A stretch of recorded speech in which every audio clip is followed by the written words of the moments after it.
그날 아침 남부시장의 공기는 여느 때와 다름없이 활기찼습니다. 방앗간에서 갓 쪄낸 떡 냄새와 생선 가게 좌판에서 풍기는 비릿하면서도 생동감 넘치는 냄새가 좁은 골목을 가득 메우고 있었습니다. 상인들은 저마다 가게 앞을 쓸고 물을 뿌리며 손님 맞을 준비에 분주했고, 단골 손님들과 나누는 정겨운 안부 인사가 아침 햇살처럼 따스하게 시장을 감싸고 있었습니다. 하지만 오전 10시가 조금 넘었을 무렵 시장 한복판 가장 목 좋은 자리에 있는 옥순내 수입상가 앞에서 시작된 작은 웅성거림은 순식간에 거대한 비명과 통곡으로 변해 시장 전체를 집어삼키고 말았습니다. 그것은 단순한 소란이 아니었습니다. 그곳에 모인 수십 명의 인생이 송두리째 흔들리는 절망의 아우성이었습니다. 아이고, 이걸 어째. 옥순이 가게 문이 잠겼어. 오늘이 갯날인데 전화도 안 받고 이게 무슨 일이여. 뭐야? 무슨 소리야 지금. 어제 저녁에도 내가 웃으면서 인사했는데 오늘 갯돈 타는 날이라서 내가 새벽부터 얼마나 기다렸는데. 비켜봐. 문 좀 두드려봐. 시장 초입에서 양말 노점을 하는 60살의 김순자 씨는 그 소란스러운 소리를 들으면서도 설마 했습니다. 자신이 잘못 들었을 것이라 여기며 애써 떨리는 손으로 겨울용 기모 양말을 정리하고 있었습니다. 옥순이가 그럴 리가 없었습니다. 옥순이가 어떤 사람입니까? 이 칙칙하고 거친 시장 바닥에서 유일하게 우아하고 기품이 넘치는 여자였습니다. 언제나 은은한 장미 향수를 풍기며 가난한 상인들에게 따뜻한 커피를 돌리고 어려운 일이 생기면 제일 먼저 발벗고 나서던 천사 같은 사람이었습니다. 무엇보다 순자 씨에게 옥순이는 지난 20년 세월을 친자매보다 더 진하게 의지해온 믿음 그 자체였습니다. 하지만 불안감은 먹물처럼 가슴속으로 번져나갔습니다. 순자 씨는 떨리는 손으로 주머니 깊숙한 곳에서 낡은 휴대폰을 꺼냈습니다. 눈을 감고도 누를 수 있는 옥순이의 번호를 꾹꾹 눌렀습니다. 신호음이 연결되기를 기다리는 그 짧은 몇 초가 순자 씨에게는 마치 영겁의 시간처럼 느껴졌습니다. 제발, 제발 받아라 옥순아. 내가 아파서 늦는 거지? 그런 거지? 지금 거신 전화는 없는 번호이오니 다시 확인하시고 걸어주시기 바랍니다. 수화기 너머로 들려오는 건조하고 기계적인 여성의 안내 음성은 마치 순자 씨의 심장에 내리는 사형 선고와도 같았습니다. 없는 번호. 그 네 글자가 의미하는 바를 깨닫는 순간 순자 씨의 다리에서 힘이 쭉 빠져버렸습니다. 그녀는 그대로 양말 더미 위로 주저앉고 말았습니다. 세상이 빙글빙글 돌았고 귀에서는 이명소리가 날카롭게 울렸습니다. 10억? 이 시장 사람들 20명의 피땀이 모인 그 거대한 돈이 하룻밤 사이에 연기처럼 사라진 것입니다. 그 돈이 어떤 돈이었습니까? 누군가에게는 푼돈일지 몰라도 이 시장 사람들에게는 생명줄이자 미래였습니다. 특히 순자 씨에게 그 갯돈은 단순히 종이 뭉치가 아니었습니다. 그것은 그녀가 살아온 지난 30년에 처절했던 삶, 그 고통의 시간들을 보상받을 수 있는 유일한 희망이었습니다. 순자 씨가 30살 젊은 나이에 남편을 갑작스런 교통사고로 잃고 어린 남매와 함께 세상에 내동댕이 쳐졌을 때를 기억하십니까? 남편이 남긴 것은 산더미 같은 빚과 당장 내일 먹을 쌀 한 줌 없는 막막한 현실뿐이었습니다. 장례를 치르고 돌아온 날 텅 빈 방 안에 덩그러니 남겨진 순자 씨는 울 힘조차 없었습니다. 5살 난 아들과 3살 배기 딸이 배가 고파 칭얼거린 때마다 그녀는 수돗물을 먹이며 달래야 했습니다. 그때부터 순자 씨의 삶은 사는 것이 아니라 버티는 것이었습니다. 전쟁터 같은 삶이 시작되었습니다. 해가 뜨기도 전인 새벽 4시, 남들은 따뜻한 이불 속에서 단잠을 잘 시간에 순자 씨는 인력시장으로 나갔습니다. 여자가 할 수 있는 일이라면 가리지 않았습니다.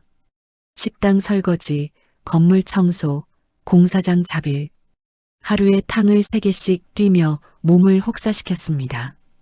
특히 1990년대 중반 기록적인 한파가 몰아닥쳤던 그의 겨울은 순자 씨에게 뼈에 사무치는 악몽이었습니다. 보일러 기름값이 아까워 냉골 같은 방에서 어린 자식들을 서로 부둥켜 안게 하고 재운 뒤 순자 씨는 야간 아르바이트를 하러 나갔습니다. 고깃집 불판을 닦는 일이었습니다.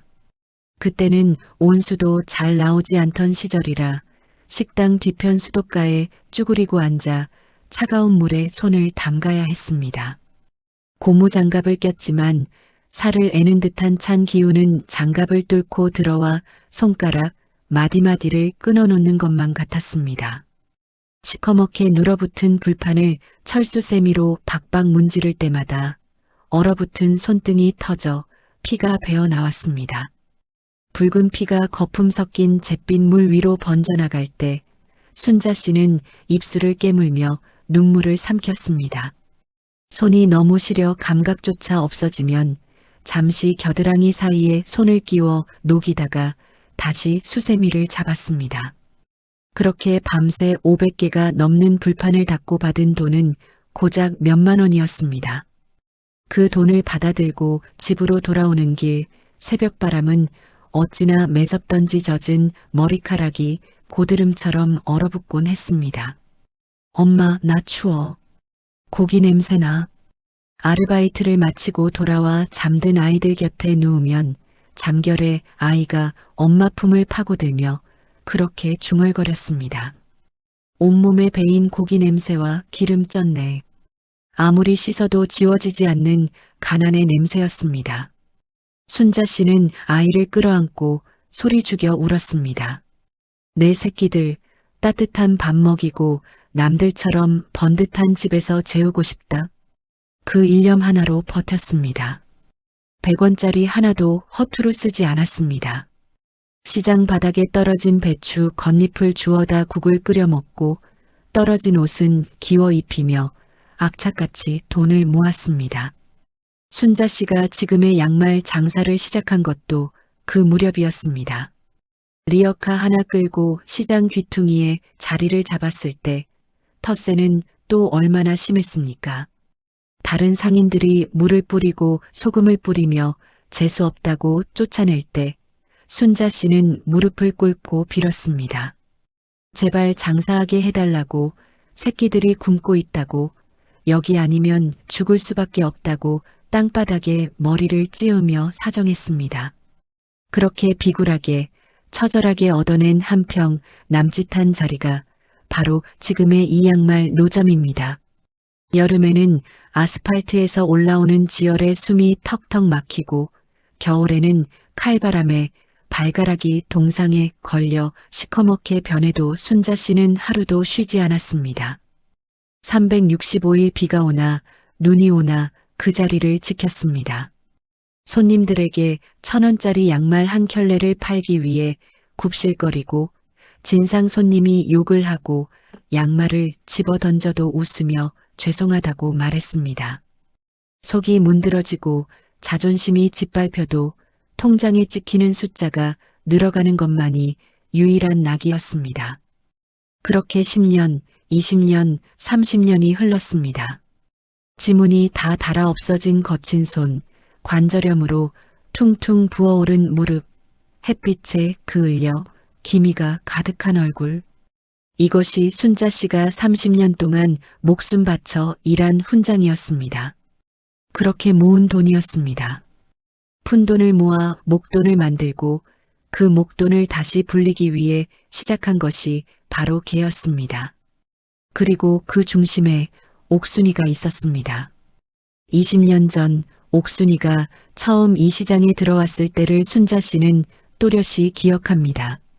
촌스럽고 억척스러운 기존 상인들과 달리 옥순이는 세련된 서울 말씨를 쓰고 옷차림도 화려했습니다. 수입 그릇과 외제 과자를 파는 그녀의 가게는 시장의 명물이었죠. 언니, 왜 그렇게 미련하게 살아? 돈은 굴려야 불어나는 거야. 내가 언니 고생하는 거 보니까 마음이 너무 아파서 그래. 나 믿고 딱 한 번만 시작해봐. 우리의 아빠가 금융 쪽에 있잖아.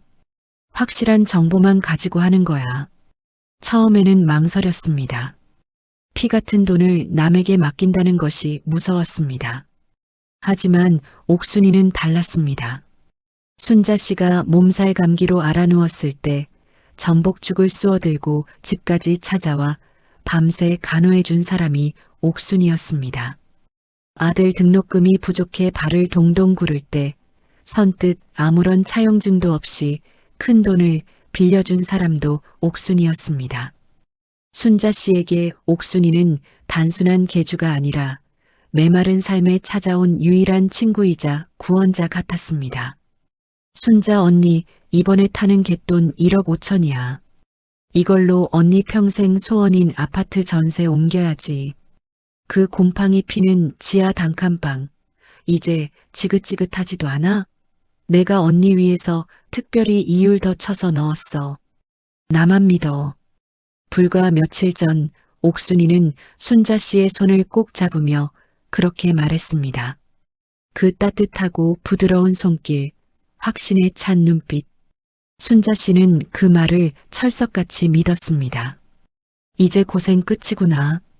이제 나도 햇빛 들어오는 집에서 다리 뻗고 잘 수 있겠구나. 그 희망 하나로 지난달에는 점심값도 아껴가며 악착같이 갯돈을 불입했습니다. 그런데 그 모든 것이 거짓이었다니요.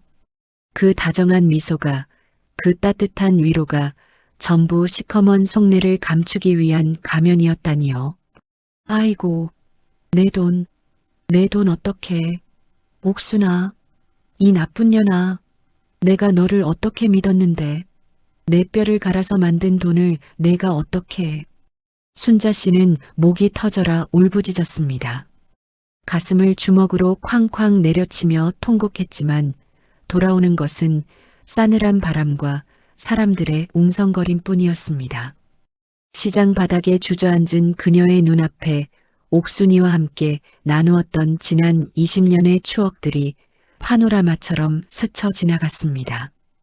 함께 사우나에 가서 등을 밀어주던 일 김장철이면 서로의 김치 맛을 봐주며 깔깔대던 일 자식들 취직 문제로 함께 고민하며 술잔을 기울이던 밤들.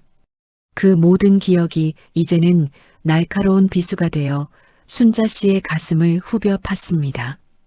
배신감, 돈을 잃은 슬픔보다 더 견딜 수 없는 것은 바로 사람에 대한 배신감이었습니다. 세상에 믿을 놈 하나 없다더니 내 등 뒤에 칼을 꽂은 사람이 바로 내 동생처럼 아끼던 옥순이라니. 순자 씨는 숨을 쉴 수가 없었습니다. 억장이 무너진다는 말이 이런 것일까요? 심장이 갈갈이 찢겨나가는 고통에 그녀는 바닥을 뒹굴며 오열했습니다. 야, 이 사람들아. 여기서 이러고 울고만 있을 거야? 정신들 차려. 넋 놓고 있으면 그 돈이 제 발로 걸어오나? 그때였습니다. 절망에 빠진 상인들 사이로 벼락 같은 고함이 들려왔습니다. 시장통에서 가장 목청 좋고 기가 세기로 유명한 떡집 춘자였습니다. 춘자는 씩씩거리며 옥순네 가게 셔터를 발로 쾅 걷어찼습니다. 쾅 하는 굉음과 함께 사람들의 시선이 춘자에게 쏠렸습니다. 춘자는 헝클어진 머리카락을 쓸어넘기며 눈물범벅이 된 순자 씨에게 다가와 그녀의 어깨를 거칠게 잡아일으켰습니다. 순자 언니, 정신 똑바로 차려. 언니가 여기서 쓰러지면 옥순이 전연이 어디선가 샴페인 터뜨리며 비웃을 거라고. 우리가 어떤 사람들인데? 산전수전 다 겪고 이 바닥에서 살아남은 사람들 아니야? 고작 사기꾼년 하나 때문에 다 죽을 거야?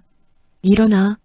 경찰서든 청와대든 쫓아가서 머리채를 잡아서라도 돈 받아내야지. 춘자의 눈에서는 도끼가 뿜어져 나왔습니다. 그녀 역시 피해자였지만 춘자는 주저앉아 울기보다는 분노를 원동력 삼아 움직이는 사람이었습니다. 춘자의 그 당당하고 억센 목소리가 혼이 나간 순자 씨의 정신을 번쩍 들게 했습니다. 그래, 이렇게 울고만 있을 순 없어. 내 돈이 어떤 돈인데. 내 청춘, 내 피, 내 땀, 내 자식들의 미래가 담긴 돈인데. 절대 포기할 수 없어. 지옥 끝까지 쫓아가서라도 받아내야 해. 순자 씨는 이를 악물었습니다. 흐르는 눈물을 거칠게 닦아내자 눈빛이 달라지기 시작했습니다. 30년 전 남편을 잃고 독하게 일어서던 그때 그 눈빛이 다시 살아났습니다. 순자 씨는 흙투성이가 된 바지를 털고 일어섰습니다. 그리고 떨리는 목소리지만 단호하게 입을 열었습니다. 그래, 춘자야.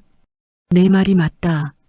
내가 이대로 무너지면 우리 애들 얼굴을 어떻게 보겠니? 옥순이 2년 내가 반드시 잡는다. 잡아서 내 돈 10원 한 장까지 다 토해내게 만들 거야. 설령 그년이 지옥에 숨었다 해도 내가 끄집어낼 거야. 순자 씨의 목소리에 서린 한과 분노가 시장통을 서늘하게 갈랐습니다. 상인들도 하나둘 눈물을 닦고 일어서기 시작했습니다. 배신감과 절망으로 가득 찼던 시장은 이제 복수를 향한 뜨거운 분노로 끓어오르기 시작했습니다. 하지만 그들은 아직 모르고 있었습니다. 옥순이의 도주는 단순한 횡령이 아니었습니다.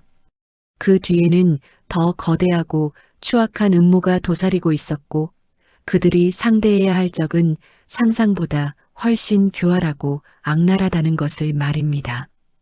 그리고 옥순이가 남기고 간 텅 빈 가게 안 구석에 떨어져 있던 찢어진 영수증 조각 하나가 이 모든 사건의 실마리가 될 줄은 아무도 예상하지 못했습니다. 경찰차가 요란한 사이렌 소리를 울리며 시장 입구에 도착했을 때 이미 옥순내 수입상가 앞은 아수라장이었습니다. 뒤늦게 소식을 듣고 달려온 다른 피해자들까지 합세해 그 좁은 골목은 통곡과 고성으로 가득 찼습니다. 제복을 입은 경찰관 2명이 인파를 헤치고 들어왔지만 그들의 표정은 곤혹스러움 그 자체였습니다. 흥분한 상인들은 경찰관의 옷자락을 붙잡고 매달렸습니다. 경찰 양반, 내 돈 좀 찾아줘요. 그년이 우리 돈 10억을 들고 튀었다고요. 당장 잡아와요. 당장 수배 때려서 잡아오란 말이요. 아, 아주머니들, 진정하세요. 일단 무슨 일인지 조사를 해봐야 할 거 아닙니까? 다들 뒤로 좀 물러나세요. 그리고 여기 가게 주인하고 연락은 해보셨어요? 단순히 잠시 자리를 비운 걸 수도 있잖아요. 경찰관의 그 무심한 한마디가 불난 집에 기름을 부었습니다. 단순히 자리를 비워? 전화기는 꺼져 있고 가게 앙금고는 텅 비어 있는데 이게 단순히 자리를 비운 사람의 행적이란 말입니까? 순자 씨는 기가 막혀 말도 나오지 않았습니다. 법인이 절찬히 떠들어대지만 결국 당장 해줄 수 있는 건 아무것도 없다는 경찰의 태도에 상인들은 다시 한번 절망했습니다. 고소장을 접수해라, 증거 자료를 가져와라, 수배를 내리려면 시간이 걸린다. 그 건조한 행정 절차에 대한 설명은 피해자들의 타들어가는 속을 전혀 달래주지 못했습니다. 그때였습니다.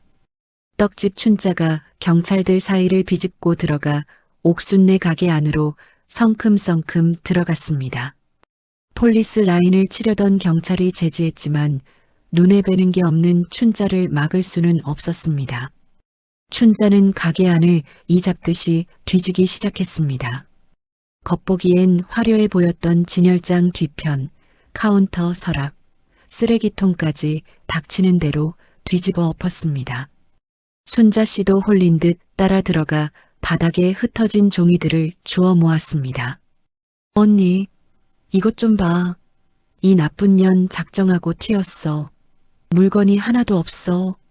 춘자가 가리킨 진열장 안은 교묘하게 위장되어 있었습니다. 밖에서 볼 때는 물건이 가득 차 보였지만 자세히 보니 빈 상자들을 쌓아두고 앞줄에만 그럴싸한 그릇 몇 개를 놔둔 것이었습니다. 창고 문을 열어보니 그곳 역시 텅 비어 있었습니다.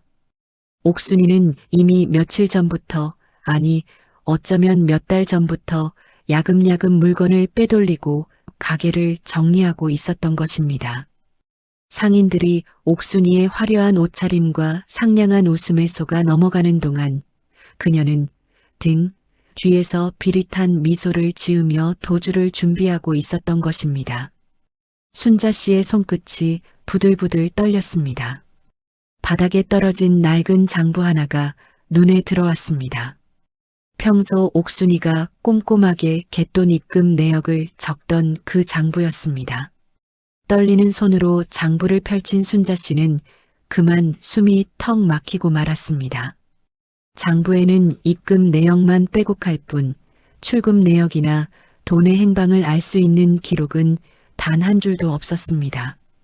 대신 맨 뒷장에 휘갈겨 쓴 메모들이 보였습니다. 김씨 아줌마 수술비 3천, 박씨 딸 혼수비 5천, 순자 언니 전세금 1억 5천. 그것은 단순히 돈의 액수를 적어놓은 것이 아니었습니다. 옥순이는 각 상인이 그 돈을 어디에 쓸 것인지, 그 돈이 얼마나 절박한 돈인지 너무나 잘 알고 있었습니다. 알면서도, 아니 오히려 그 절박함을 이용해 돈을 더 뜯어내려 했던 것입니다. 지난주에 옥순이가 했던 말이 순자 씨의 귓가에 맴돌았습니다. 언니, 이번에 아파트 전세 옮기려면 1억 5천으로는 좀 빠듯하지 않아? 요즘 전셋값이 얼마나 올랐는데. 내가 아는 부동산 사장님이 급매물 하나 잡고 있는데 2천만 더 있으면 확실하게 들어갈 수 있어. 언니 적금 든 거 있지? 그거 깨서 나한테 맡겨. 내가 불려서 2억 맞춰줄게. 그때 순자 씨는 옥순이의 말을 믿고 10년 붙던 청약 저축까지 깨서 건네줬습니다. 옥순이는 순자 씨가 평생을 바쳐 꿈꾸던 햇빛 드는 집이라는 소망을 미끼로 마지막 남은 피 한 방울까지 빨아먹으려 했던 것입니다. 이 메모는 단순한 장부가 아니라 옥순이가 사냥감들을 어떻게 요리했는지 적어놓은 사냥 일지나 다름없었습니다. 이 악마 같은 년. 사람이 어떻게 이럴 수가 있어? 내가 너한테 어떻게 했는데. 우리 애들 대학 등록금 없을 때 내가 빌려준 돈, 내가 이자까지 쳐서 갚을 때 내가 뭐라 그랬어? 자매끼리 이자는 무슨 이자냐며 사람 좋은 척 다 하더니 뒤에서는 내 등골을 이렇게 빼먹고 있었어? 순자 씨는 장부를 가슴에 품고 오열했습니다. 배신감은 이제 사리에 가까운 분노로 변했습니다. 옆에서 지켜보던 춘자가 순자 씨의 손에서 장부를 낚아채더니 바닥에 내동댕이 쳤습니다. 그리고는 카운터 구석, 먼지 구덩이 속에 구겨져 있던 영수증 조각 하나를 집어들었습니다. 아까 일부 마지막에 발견했던 그 찢어진 영수증이었습니다. 춘자의 눈이 번뜩였습니다. 언니, 울지 마. 울 시간 없어. 이것 봐. 이게 뭔지 알아? 춘자가 내민 영수증은 반쯤 찢겨 있었지만 상호와 날짜는 희미하게나마 알아볼 수 있었습니다. 황금, 거래소, 날짜는 바로 어제였습니다. 옥순이가 도주하기 바로 전날 거액의 현금을 들고 금은방이나 금 거래소를 찾았다는 증거였습니다. 현금을 그대로 들고 튀기엔 부피가 너무 크고 추적당할 위험이 있으니 추적이 어렵고 현금화가 쉬운 감계로 바꿨을 가능성이 컸습니다. 이거다. 인연이 현금을 금덩어리로 바꿨어. 어제 날짜야. 이 근처는 아니고 주소가 종로라고 찍혀 있네. 종로. 서울 한복판에 있는 귀금속 거리. 순자 씨는 눈물을 훔치고 벌떡 일어났습니다. 경찰이 수사를 시작하기만을 기다리다가는 옥순이가 비행기를 타고 해외로 떠버릴지도 모를 일이었습니다. 아니, 이미 공항으로 갔을 수도 있습니다. 하지만 포기할 수 없었습니다. 지푸라기라도 잡는 심정으로, 아니 썩은 동아줄이라도 잡고 지옥 끝까지 따라가겠다는 심정으로 순자 씨와 춘자는 가게를 뛰쳐나왔습니다. 내 트럭 타고 가자.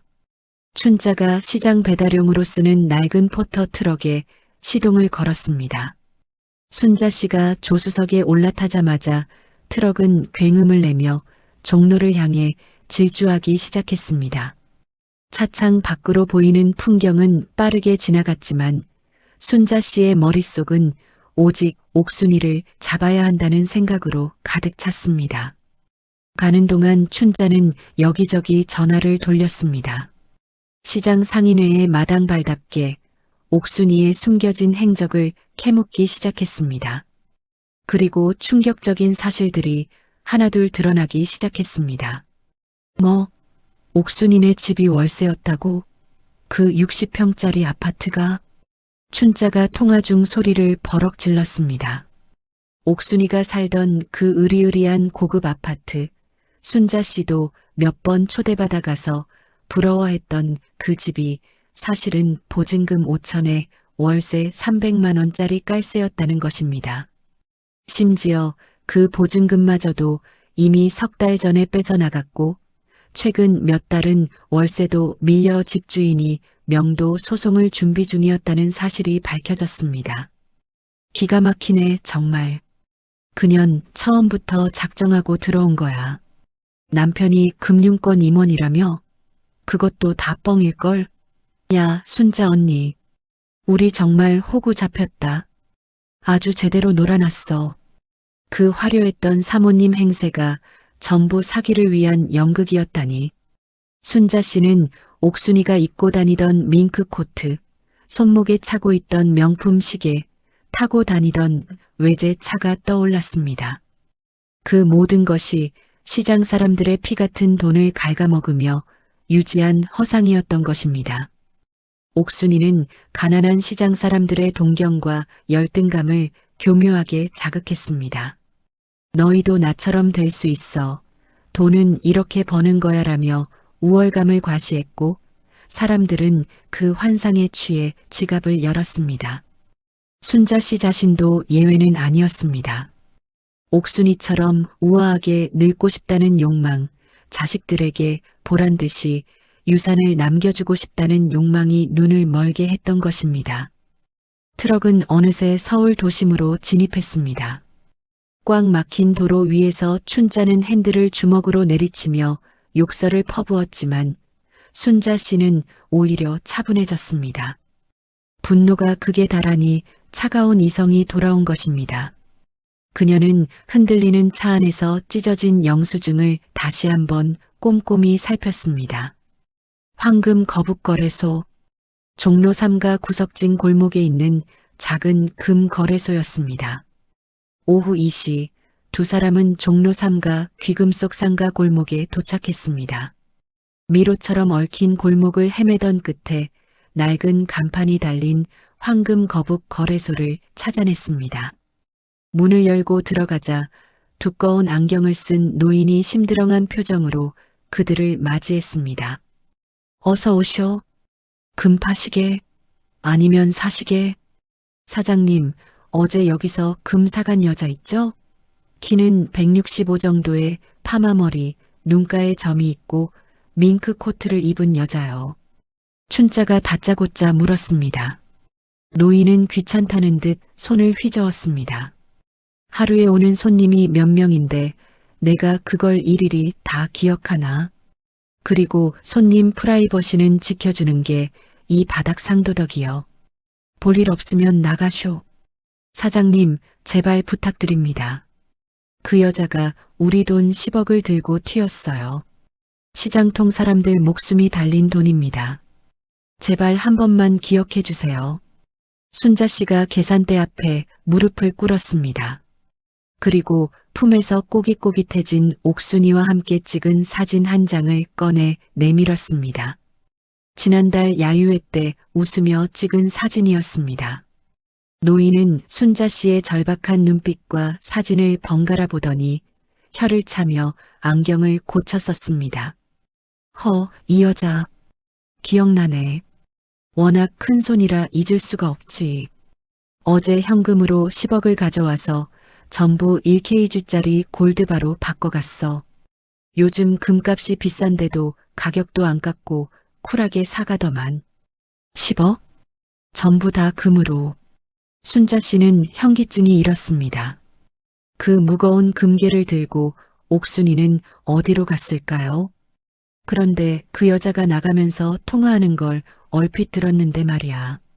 무슨 항구로 간다고 하던데. 인천이라나 평택이라나. 그리고 누구한테 배편은 확실하냐고 묻더라고. 밀항이라도 하려는 건지 원. 항구, 배편, 밀항. 단어 하나하나가 순자 씨의 뇌리에 박혔습니다.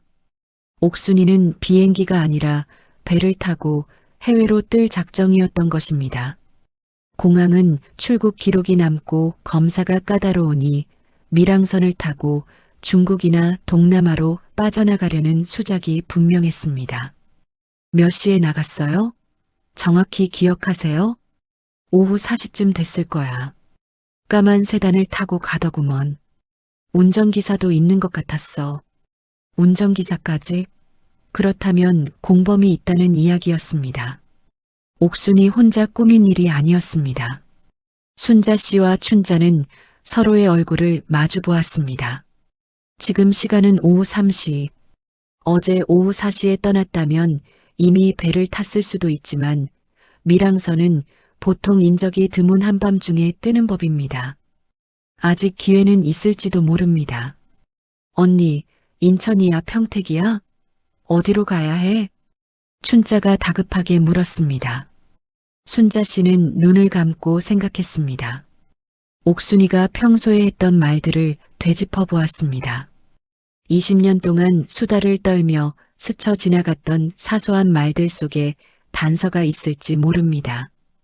나 옛날에 인천 연안부두 쪽에서 장사했었잖아.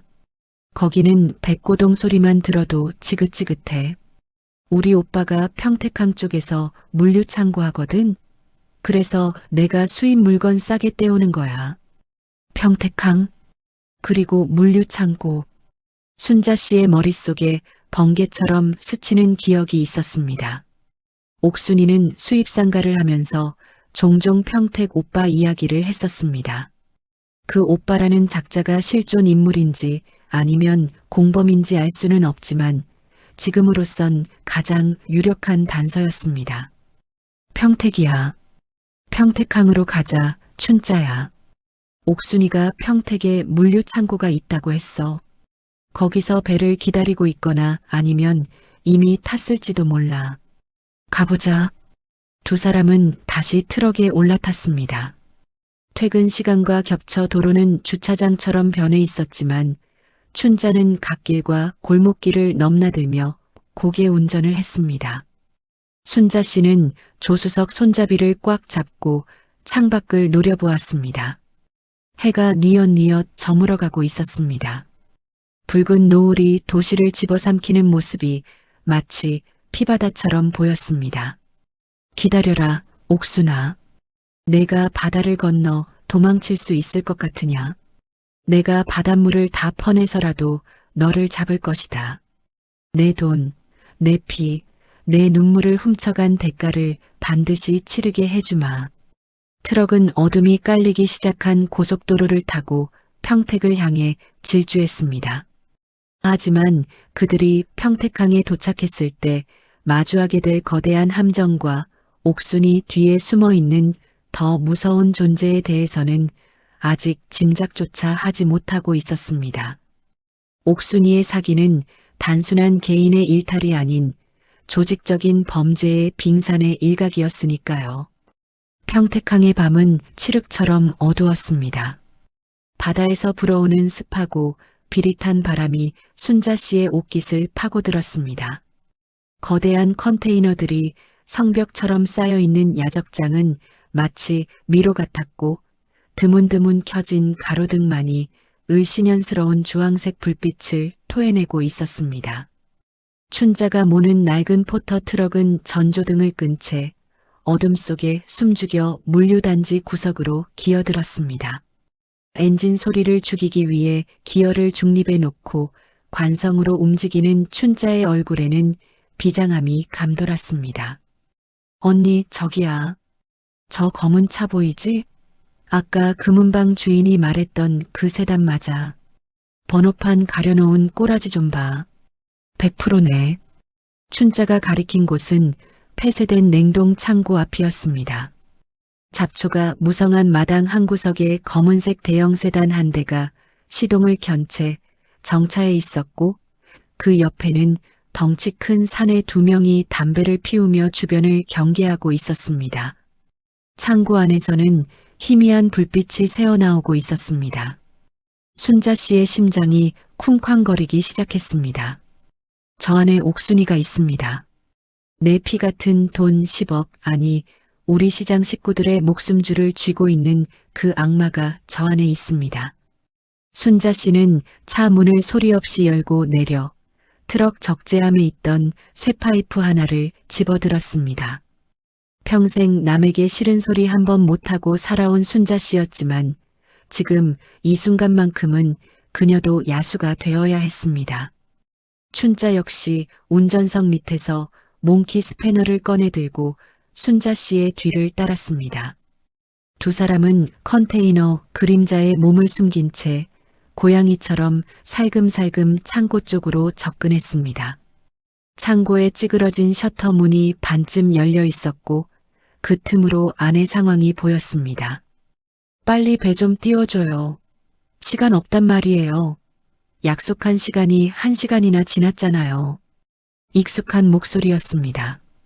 20년 동안 매일 아침 듣던 그 교양 있고 상냥하던 목소리가 지금은 공포와 히스테리에 젖어 찢어질 듯 날카롭게 울리고 있었습니다. 옥순이었습니다. 그녀는 최고급 밍크 코트를 입고 있었지만 머리는 산발이 되어 있었고 화장은 눈물과 땀으로 얼룩져 흉물스럽게 번져 있었습니다. 그녀의 앞에는 험상궂게 생긴 중년 남자가 낡은 소파에 거만하게 다리를 꼬고 앉아 옥순이를 벌레 보다 쳐다보고 있었습니다. 아, 김 여사님. 아니지. 이제 도망자 신세니까 그냥 아줌마라고 부를게. 아줌마 세상 물정 참 모르시네. 지금 해경 단속이 심해서 배 띄우려면 돈이 더 필요하다니까. 가져온 금덩어리 일단 다 내놔봐요.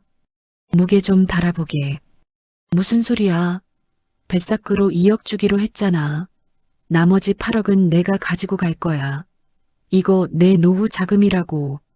옥순이는 품에 안고 있던 묵직한 등산 가방을 생명줄처럼 끌어안고 뒤로 물러섰습니다.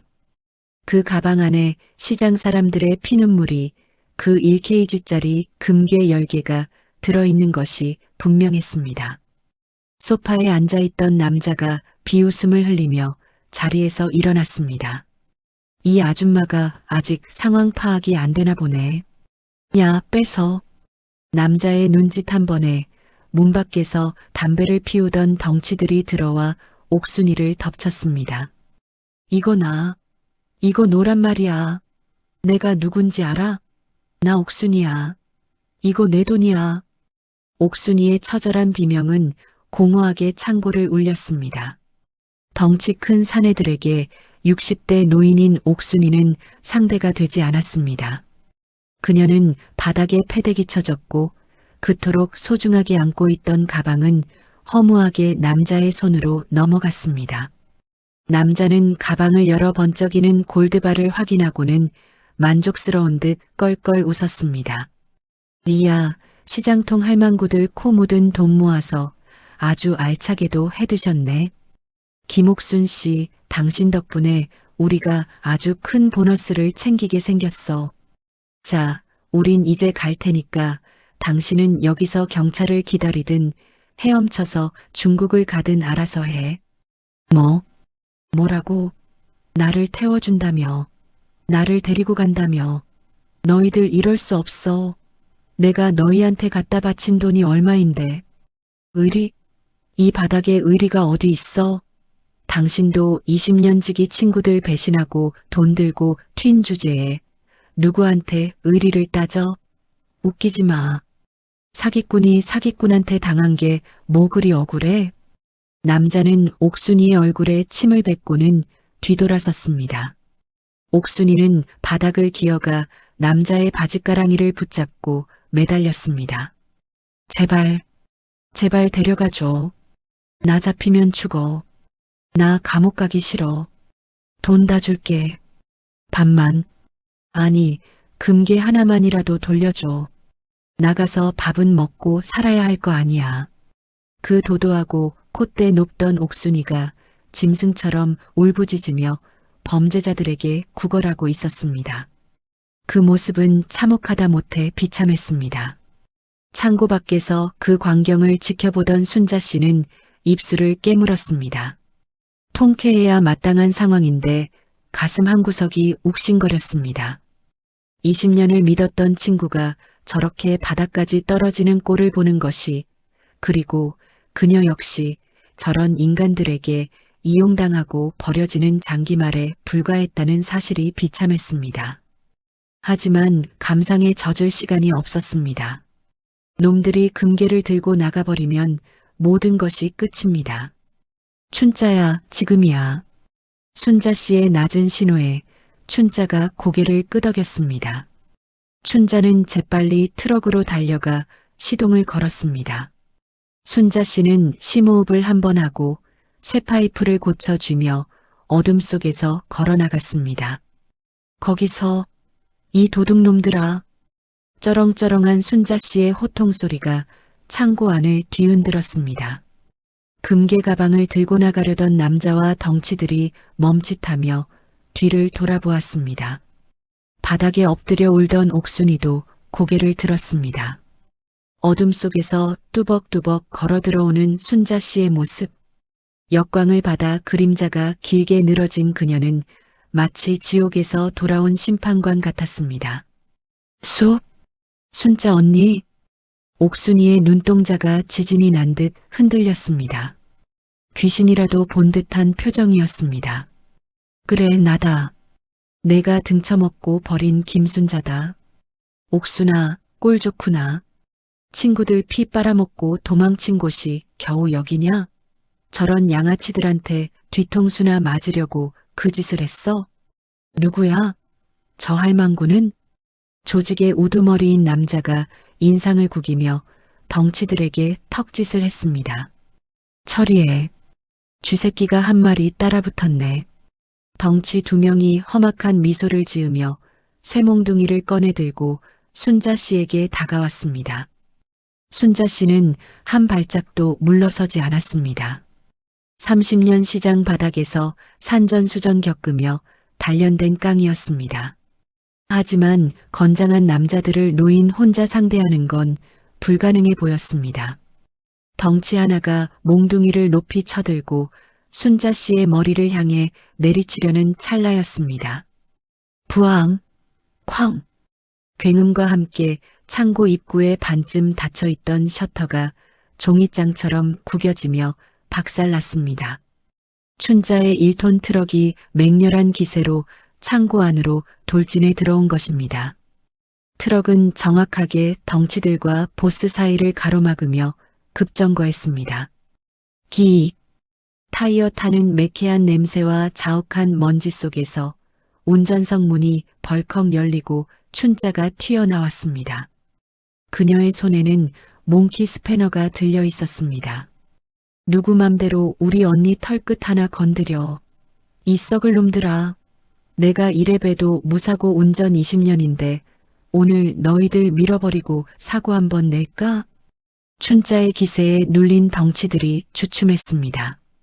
순자 씨는 그 틈을 놓치지 않고 옥순이에게 달려가 멱살을 잡고 일으켜 세웠습니다. 그리고 온 힘을 다해 옥순이의 뺨을 후려쳤습니다. 짝!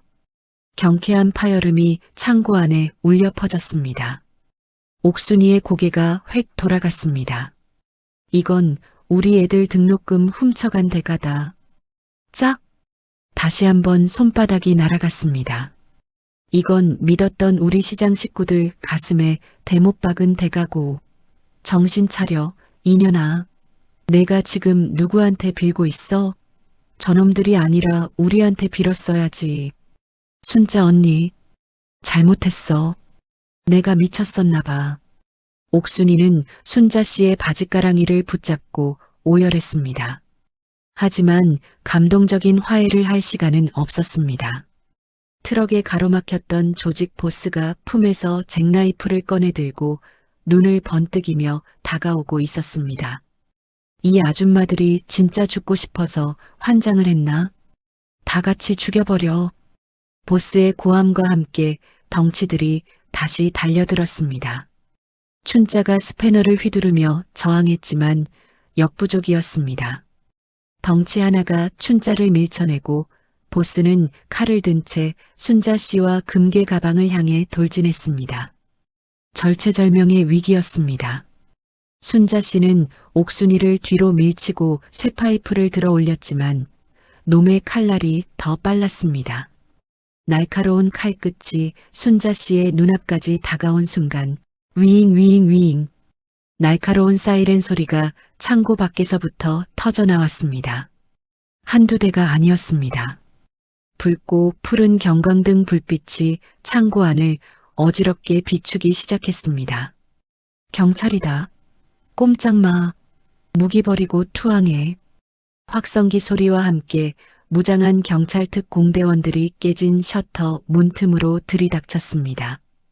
보스는 당황하여 칼을 떨어뜨리고 뒷문으로 도망치려 했지만 이미 창고는 포위된 상태였습니다. 아까 여기 오기 전에 112에 신고했지. 위치 추적하라고 내 폰 켜두고. 이 멍청한 놈들아. 대한민국 경찰이 그렇게 호락호락한 줄 알아? 춘자가 바닥에 주저앉아 거친 숨을 몰아쉬며 통쾌하게 외쳤습니다.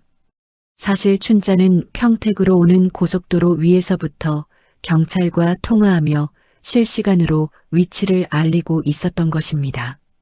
10억 사기 피의자와 폭력 조직이 연루되어 있다는 첩보에 경기 남부경찰청 형사들이 총출동한 것이었습니다. 철컥, 철컥. 조직원들과 보스의 손목에 은팔찌가 채워졌습니다. 그리고 마지막으로 멍하니 서 있던 옥순이의 손목에도 차가운 수갑이 채워졌습니다. 옥순이는 저항하지 않았습니다. 그저 넋이 나간 사람처럼 순자 씨를 바라볼 뿐이었습니다. 경찰관이 압수한 금괴 가방을 확인하고 순자 씨에게 다가왔습니다. 신고하신 김순자 씨 맞으시죠? 금괴 10개 전부 확인되었습니다. 큰일 하셨습니다. 다치신 데는 없으십니까? 순자 씨는 대답 대신 다리에 힘이 풀려 그 자리에 주저앉았습니다. 눈앞에 금괴 가방이 흐릿하게 보였습니다. 되찾았습니다. 잃어버릴 뻔했던 10억, 아니 그녀의 30년 인생을 되찾았습니다. 하지만 기쁨보다는 알 수 없는 허탈함과 슬픔이 밀려왔습니다. 수갑을 차고 경찰차로 끌려가는 옥순이의 뒷모습이 너무나 작고 초라해 보였기 때문입니다. 순자 언니, 미안해. 정말 미안해. 끌려가던 옥순이가 뒤를 돌아보며 울먹였습니다.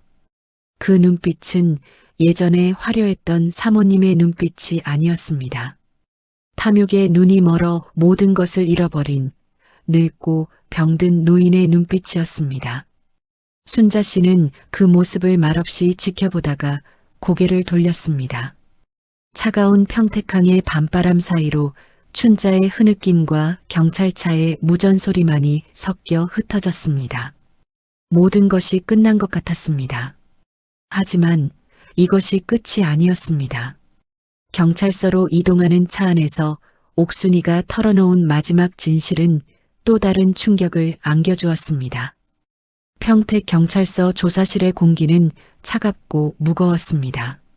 형광등 불빛 아래 고개를 떨구고 앉아있는 옥순이는 시장에서 보았던 그 당당하고 화려했던 사모님이 아니었습니다. 화장이 다 지워져 드러난 자글자글한 주름과 흰머리, 초점 없는 눈동자는 영락없는 초라한 노파의 모습이었습니다. 유리병 너머에서 그 모습을 지켜보던 순자 씨는 가슴 한구석이 욱신거리는 것을 느꼈습니다. 분노가 지나간 자리에 남은 것은 깊은 연민과 씁쓸함이었습니다. 담당 형사가 녹음기를 켜자 옥순이는 갈라진 목소리로 입을 열었습니다. 형사님, 제 아들, 우리 민석이 좀 살려주세요. 그 돈 민석이 빚 갚아야 해요. 안 그러면 그 애 죽어요. 도박판 깡패들이 이번 주까지 안 갚으면 콩팥이라도 꺼내 간다고 했단 말이에요. 유리벽 밖에서 듣고 있던 순자 씨와 춘자는 할 말을 잃었습니다. 옥순이의 그 끔찍한 범행 동기가 고작 도박 중독에 빠진 아들 뒷수습 때문이었다니요. 알고 보니 옥순이의 아들은 명문대를 나왔다고 자랑했던 것과 달리 수년 전부터 불법 도박에 손을 대어 집안 재산을 탕진하고 사채업자들에게 쫓기는 신세였습니다. 옥순이가 입고 다니던 명품, 타고 다니던 외제차, 그 모든 것이 아들의 빚을 가리기 위한, 그리고 또 다른 빚을 내기 위한 껍데기에 불과했던 것입니다. 미친년. 자식 새끼가 도박에 미쳐서 사람 구실을 못하면 다리를 몽둥이로 분질러서라도 집에 가둬놨어야지. 그 빚 갚아주겠다고 친구들 등골을 빼먹어? 그러고도 내가 애미냐? 그러고도 내가 사람이야? 춘자가 유리벽을 주먹으로 치며 소리쳤지만 옥순이는 들리지 않는 듯 혼잣말만 중얼거렸습니다. 내가 잘못 키워서 그래요. 애 아빠 일찍 죽고 기죽지 말라고 해달라는 거 다 해줬더니 그게 독이 됐나 봐요. 순자 언니 돈, 춘자 돈 다 갚으려고 했어요. 민석이가 이번 한 번만 도와주면 다시는 도박 안 하고 정신 차린다고 맹세했단 말이에요. 자식 이기는 부모 없다지만 옥순이의 모정은 빗나간 집착이자 아집이었습니다. 자식의 썩은 살을 도려내지 못해 결국 자신도 썩어버리고 주변 사람들까지 전염병처럼 병들게 만든 것입니다. 순자 씨는 눈을 감았습니다. 30년 전 추운 겨울날 찬물에 손을 담그며 키워낸 자신의 자식들이 떠올랐습니다. 가난했지만 정직하게 자라준 아이들이 사무치게 고마웠습니다. 그리고 깨달았습니다. 옥순이는 돈이 없어서 불행한 게 아니라 욕심을 버리지 못해 불행했다는 것을요. 수사는 일사천리로 진행되었습니다. 옥순이의 자백과 압수된 금괴, 그리고 현장에서 체포된 폭력 조직원들의 증언으로 모든 혐의가 입증되었습니다. 옥순이에게는 특정경제범죄 가중처벌법상 사기 및 횡령 혐의가 적용되었고 도박빚 때문에 어머니를 사지로 내몬 아들도 도박 개장 및 방조 혐의로 함께 구속되었습니다. 그리고 마침내 압수되었던 금괴가 현금화되어 피해자들에게 돌아오는 날이 되었습니다.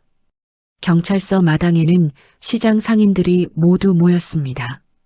형사반장이 대표로 순자 씨에게 통장을 건네주었을 때 시장 사람들은 서로를 얼싸안고 펑펑 울었습니다. 순자 씨, 고생했어. 진짜 고생했어. 언니 아니었으면 우리 다 한강 갈 뻔했어. 춘자가 순자 씨를 으스러져라 껴안았습니다. 순자 씨의 통장에 찍힌 1억 5천만 원. 숫자 0 하나하나가 눈물겹게 선명했습니다. 그것은 단순히 되찾은 돈이 아니었습니다. 무너졌던 삶의 존엄을, 짓밟혔던 30년의 세월을 다시 세운 것이었습니다. 하지만 순자 씨는 마냥 기뻐할 수만은 없었습니다. 이 돈을 되찾기 위해 치러야 했던 대가가 너무나 컸기 때문입니다. 20년 지기 친구를 감옥에 보내고 얻은 승리. 그것은 상처뿐인 영광이기도 했습니다. 재판이 있던 날 순자 씨는 법정 맨 뒷자리에 앉아 죄수복을 입은 옥순이를 지켜보았습니다. 판사는 옥순이에게 징역 7년을 선고했습니다. 늦은 나이에 7년이라니 사실상 감옥에서 생을 마감할 수도 있는 중형이었습니다. 하지만 옥순이는 항소하지 않겠다고 했습니다. 고개를 푹 숙인 채 눈물만 흘리는 그녀의 등은 너무나 작고 굽어 있었습니다. 면회는 사절하겠습니다. 옥순이가 교도관을 통해 전한 말이었습니다. 친구들을 볼 면목이 없다는 뜻이겠지요. 순자 씨는 교도소 담벼락을 한참이나 바라보다가 발길을 돌렸습니다. 용서? 아니요, 용서할 수는 없습니다. 하지만 미워하는 마음도 이제는 내려놓기로 했습니다. 그저 옥순이가 그곳에서 죗값을 치르며 돈보다 소중한 것이 무엇인지, 빗나간 모정이 얼마나 큰 죄악이었는지 뼈저리게 깨닫기를 바랄 뿐이었습니다. 그것이 옥순이에게 남은 마지막 인간으로서의 도리일 테니까요. 계절이 바뀌어 다시 겨울이 찾아왔습니다. 남부시장은 언제 그랬냐는 듯 다시 활기를 되찾았습니다. 옥순네 수입상가 자리에는 젊은 부부가 하는 반찬 가게가 들어왔습니다. 고소한 전 냄새가 옥순이가 풍기던 향수 냄새를 덮어버렸습니다. 사람들은 가끔 옥순이 이야기를 안주 삼아 씹어대곤 했지만 그 목소리에는 이제 분노보다는 씁쓸함이 묻어 있었습니다. 순자 언니, 오늘 양말 많이 팔았어? 춘자가 김이 모락모락 나는 시루떡을 들고 찾아왔습니다. 순자 씨는 털모자를 눌러쓰고 웃으며 춘자를 맞이했습니다. 그래, 날이 추우니까 기모 양말이 불티나게 팔리네. 너는 좀 어때?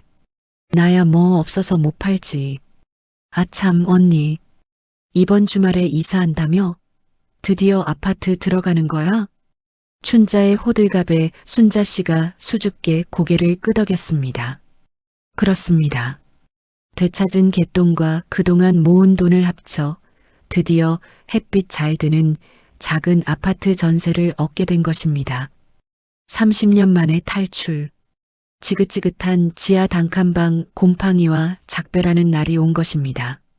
축하해, 언니. 진짜 축하해. 옥순이 그년 때문에 엎어질 뻔했는데 결국은 해냈네.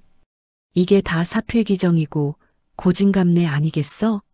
착하게 산 사람은 복받고 죄 지은 년은 벌받고 세상 이치 딱 맞네. 춘자가 박수를 치며 웃었습니다.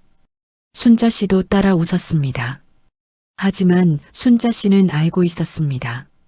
세상 이치가 항상 딱 맞아떨어지는 건 아니라는 것을요.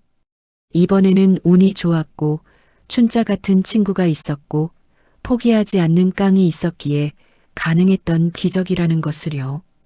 그래서 이 평범한 하루가 이 차가운 겨울바람 속에서 마시는 믹스커피 한 잔이 더없이 소중하게 느껴졌습니다. 순자 씨는 짐을 정리하며 하늘을 올려다보았습니다. 회색빛 겨울 하늘 사이로 따스한 햇살 한 줌이 내려와 양말 좌판을 비추고 있었습니다. 옥순아, 밥은 먹고 사니? 거기선 춥지 않게 입고 다니고 나는 이제 미움도 원망도 다 털어버리고 이사 간다. 너도 그곳에서 너만의 감옥을 짓지 말고 부디 참회하고 새 사람 되거라. 그리고 언젠가 아주 먼 훗날에 우연이라도 마주치게 된다면 그때는 밥 한 끼 정도는 사주마. 띠링. 어서 오세요. 찾으시는 양말 있으세요? 손님이 들어오는 소리에 순자 씨는 상념을 털어내고 환하게 웃으며 자리에서 일어났습니다. 네, 어머니. 할아버님이 신으실 거요? 그럼 이게 딱이죠. 아주 따뜻하고 즐겨요. 제가 30년 동안 신어봐서 알아요. 순자 씨의 목소리에는 힘이 넘쳤습니다. 배신과 절망의 파도가 휩쓸고 지나간 자리, 그 폐허 위에서도 삶은 계속됩니다. 아니, 비 온 뒤에 땅이 굳어진다는 말처럼 더욱 단단하고 야무진 삶이 뿌리를 내리고 있었습니다.